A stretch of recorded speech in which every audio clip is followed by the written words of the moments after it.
अरे इतने जल्दी टिकट तो बनेगा नहीं, कुछ दिन आप कुछ कथा सुना दो। हमने की कथा क्या सुना मैं, तो भक्तमाल जी की मूल पोथी उनके घर में थी। बोले करमेती बाई का चरित्र हम सुना देंगे। करमेती बाई का चरित्र सुनाने लगे। टिकट लेके आए तो विश्वनाथ जी का टिकट ना लाके अमरनाथ का टिकट लेके आए।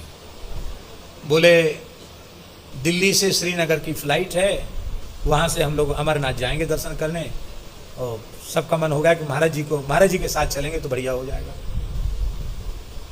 आपको तो शंकर जी के पास जाना है, चाहे विश्वनाथ जी जाओ चाहे अमरनाथ जी जाओ।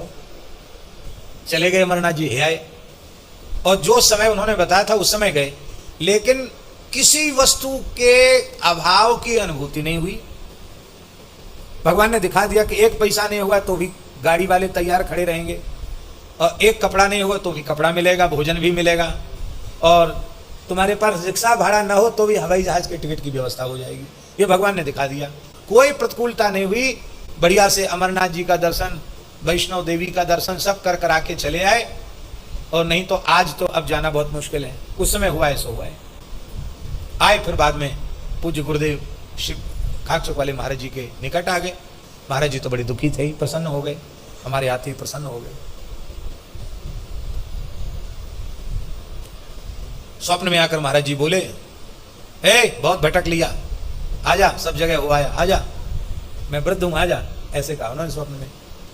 तो हमारा वहां से और कहीं जाने का विचार था, वो बंद हो गया। फिर हम महाराज जी के चरणों में आ गए, उनकी कृपा प्राप्त हुई।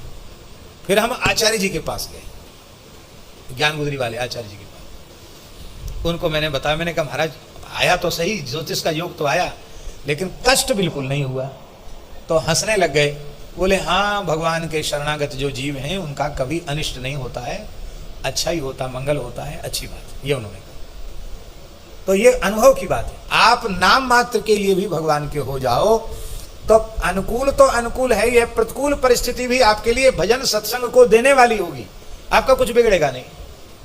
और भगवान के शरणागत आप नहीं है तो प्रतिकूल है ही है। आत्महत्या कर लेते हैं लोग प्रतिकूलता में, क्या क्या नहीं कर लेते हैं। ज्यादा प्रतिकूलता आती तो और अधिक दुर्व्यसनी हो जाते हैं।